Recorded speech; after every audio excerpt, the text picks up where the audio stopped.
You know, when we think of Hamlet, our minds immediately go to the prince and his quest for revenge. It's a huge story. But tucked inside that epic is another tragedy, one that's honestly just as heartbreaking, and it's haunted people for centuries. I'm talking, of course, about Ophelia. So today, let's unpack her story and see how a young woman got caught in the gears of a vengeful, broken court. And this quote, wow. These are her own words, spoken when she's in deep, deep distress. And they just perfectly capture her entire journey. She starts out as someone we think we know, a dutiful daughter, a loving sister, a girl in love. But the events of this play, they're going to twist and transform her into something nobody, least of all her, could have ever seen coming. Okay, so to really get what happened to her and to understand her fall, we have to go back to the beginning. We need to understand her world. Who was Ophelia before everything went so horribly wrong? And if you look at her position, you see something pretty stark. Her entire identity, it's all tied up in the men in her life. She's Polonius's daughter, she's Laertes' sister. Her actions, her choices, heck, even her own feelings are all subject to what they think is best. She's basically a pawn, valued for her obedience and, yeah, for her potential as a good political match for the prince, who, by the way, she genuinely loves. And this is where things start to go wrong. Seriously wrong. Ophelia's love for Hamlet gets put to the ultimate test. But the test doesn't come from Hamlet, not at first anyway. It comes from the two men who are supposed to protect her most. Her heart gets pulled in two totally impossible directions. Listen to this line from her dad, Polonius, because it says it all. He's telling her to value her chastity, but look at how he phrases it. This isn't just fatherly advice, right? It's a command wrapped in a threat. He's saying if she doesn't, she'll make him look like a fool. Her personal honor is completely tied to his public reputation. I mean, the pressure is just immense. So you can just imagine the trap she's caught in.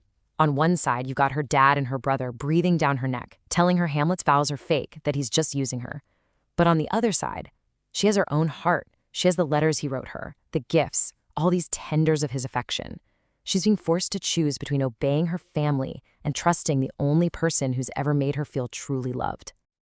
And hey, just to make this impossible situation even more impossible, the guy at the center of all of this, Hamlet, starts acting, well, completely bizarre.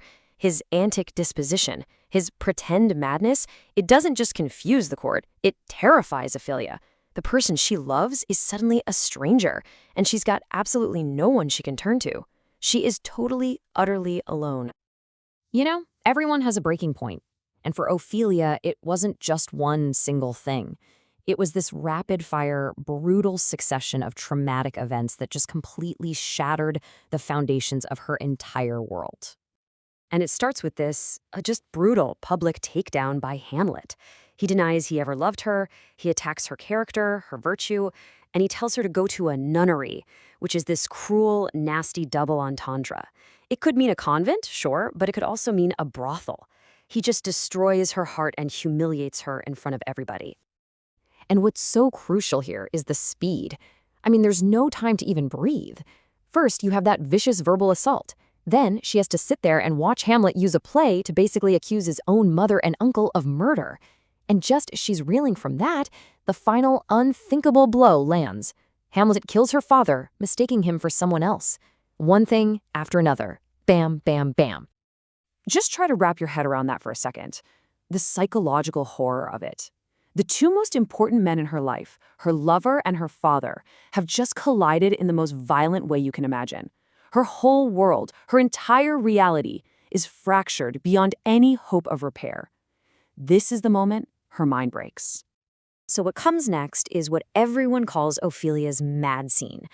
But, and this is a big but, it's a huge mistake to just write it off as, crazy talk. It's actually a profound, if totally shattered, expression of her grief.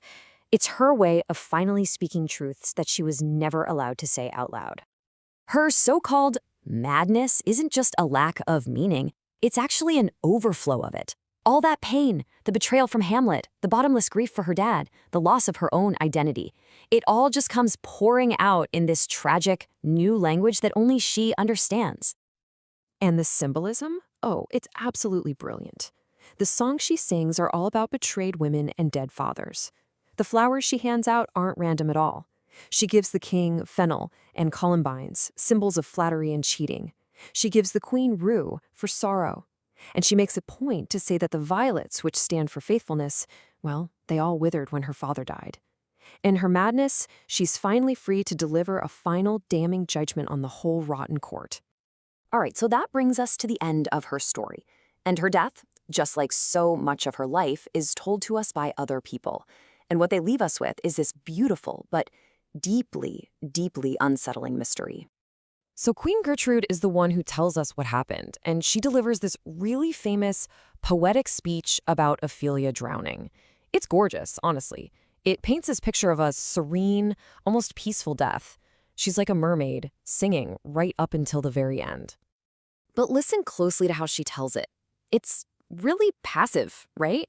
In Gertrude's version, Ophelia doesn't fight, she doesn't struggle, she just floats along until her wet clothes pull her under. And maybe most importantly, Gertrude seems to have been standing right there, watching it happen and did nothing to help.